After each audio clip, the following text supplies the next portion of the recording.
Tom Swift Among the Diamond Makers by Victor Appleton. Chapter 20. Making the Diamonds.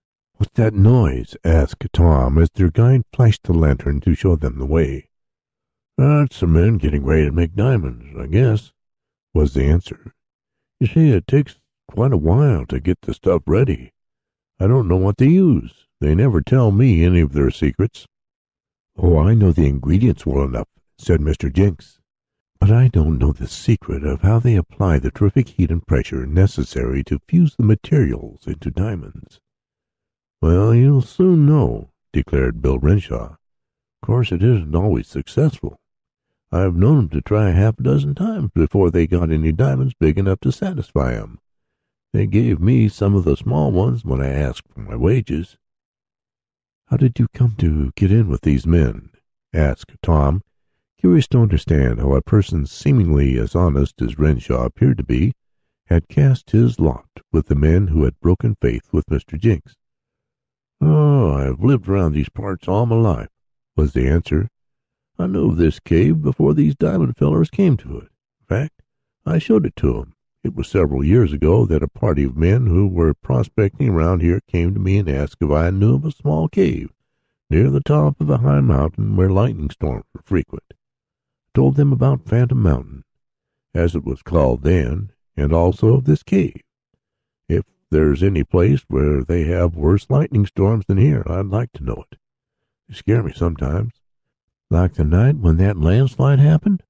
"And I'm sort of used to 'em. Well, I took these men to the cave, and they hired me as a sort of lookout. Then they began their work, and at first I didn't know what they were up to, but finally I caught on. Then Mr. Jinks came and disappeared mysteriously, though then I didn't know that they had played a trick on him. I was outside most of the time, pretending I was the ghost. So that's how I came to get in with them, and I wish I was out." "You soon will be, I think," declared Mr. Jinks. "But won't our talking be heard by the men?" "No danger. There's a thick wall between this part of the cave and the part where they live and work. I'll soon have you well hid, and then you wait until I come back." "What about Munson?" asked Tom. "He's evidently on his way here to tell his confederates about us."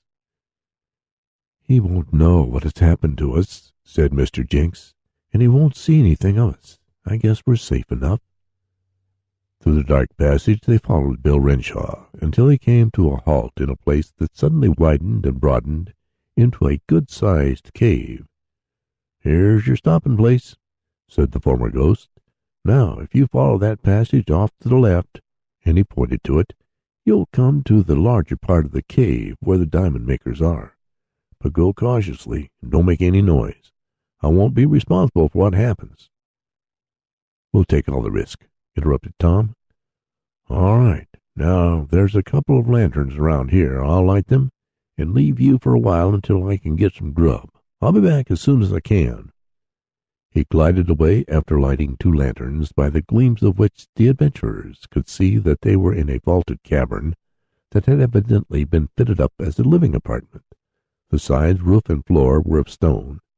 It was clean, and the air was fresh. There were some chairs, a table, and several cots, with pieces of bagging for bedding, though it was warm in the place. "I guess we can stay here until we discover the secret," spoke Tom. "Bless my watch, we can if we have something to eat," came from Mr. Damon, with something like a sigh. "I'm hungry." "And I want to make some observations," said Mr. Parker. "From what I have seen of this mountain, I would not be surprised if this cave was to be suddenly destroyed by a landslide or a lightning bolt. I will make some further investigations."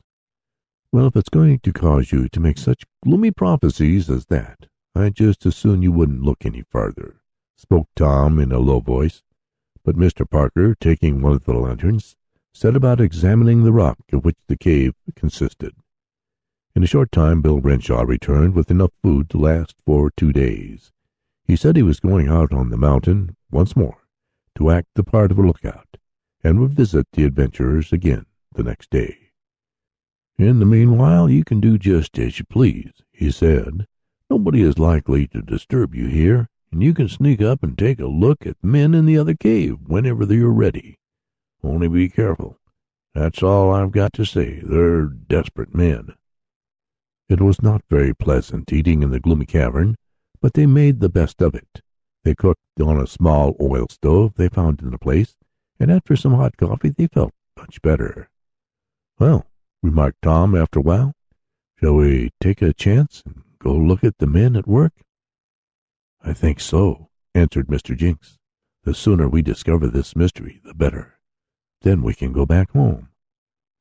"And recover my airship," added Tom, who was a bit uneasy regarding the safety of the Red Cloud. "And bless my finger rings, let's go and see if we can find the big cave your friend the ghost told us of," suggested Mr. Damon. Cautiously they made their way along the passage Bill had pointed out. As they went forward the subdued noise became louder, and finally they could feel the vibration of machinery. "This is the place," whispered Mr. Jinks. "That sound we hear is one of the mixing machines for grinding the materials, carbon and the other substances which go to make up the diamonds. I remember hearing that when I was in the cave before." "Then we must be near the place," observed Tom. "Yes, but I didn't have much chance to look around when I was here before. They wouldn't let me. I never even knew of the small cave Bill took us to." "Well, if we're close to it, we'd better go cautiously, and not talk any more than we're obliged to," suggested Mr. Parker, and they agreed that this was good advice. They walked on softly. Suddenly Tom, who was in the lead, saw a gleam of light. "We're here," he whispered. "I'll put out our lantern now," which he did. Then, stealing forward, he and the others beheld a curious sight. The tunnel they were in ended at a small hole which opened into a large cavern, and fortunately this opening was concealed from the view of those in the main place. "The diamond makers," whispered Tom hoarsely, pointing to several men grouped about a number of strange machines. "Yes, the very place where I was," answered Mr. Jinks. "And there is the apparatus, the steel box, from which the diamonds are taken. Now to see how they make them." Fascinated, the adventurers looked into the cave. The men there were unaware of the presence of our friends, and were busily engaged, some attending to the grinding machine, the roar and clatter of which made it possible for Tom and the others to talk and move about without being overheard. Into this machine certain ingredients were put, and they were then pulverized and taken out in powdery form. The power to run the mixing machine was a gasoline motor which chugged away in one corner of the cave. As the powder was taken out, other men fashioned it into small balls which were put on a pan and into a sort of oven that was heated by a gasoline stove. "Is that how they make the diamonds?" asked Mr. Damon. "That is evidently the first step," said Mr. Jinks. "Those balls of powdered chemicals are partly baked, and then they are put into the steel box. In some way terrific heat and pressure are applied, and the diamonds are made. But how the heat and pressure are obtained is what we have yet to learn." He paused to watch the men at work. They were all busy, some attending to the machines, and others coming and going in and out of the cave. In one part a man was apparently getting ready a meal. Suddenly there rushed into the cave a man who seemed much excited. "Are you nearly ready with that stuff?" he cried. "There's a good storm gathering on the mountain." "Yes, we'll be ready in half an hour," answered one of the men at the mixing machine. "Good. It will be flashing lightning bolts then, and we can see what luck we have. The last batch was a failure." The man hurried out again. Mr. Parker touched Tom and Jinks on their shoulders. "What is it?" asked Tom. "I know the secret of making the diamonds," said the scientist. "What?" cried Mr. Jinks. "It is by the awful power of the lightning bolts," whispered Mr. Parker. "Everything is explained now. The reason why they make diamonds in this lonely place near the top of the mountain. They need a place where the lightning is powerful. I can understand it now. I suspected it before. They make diamonds by lightning." "Are you sure?" cried Mr. Jinks. "Positive." "I agree with you," said Tom Swift. I was just getting on that track myself when I saw the electric wires running to the steel box. That explains the upright rod on the top of the mountain. The man says a storm is coming. Very well. We'll stay here and watch them make diamonds." As he spoke, there came the mutter of thunder, and the mountain vibrated slightly.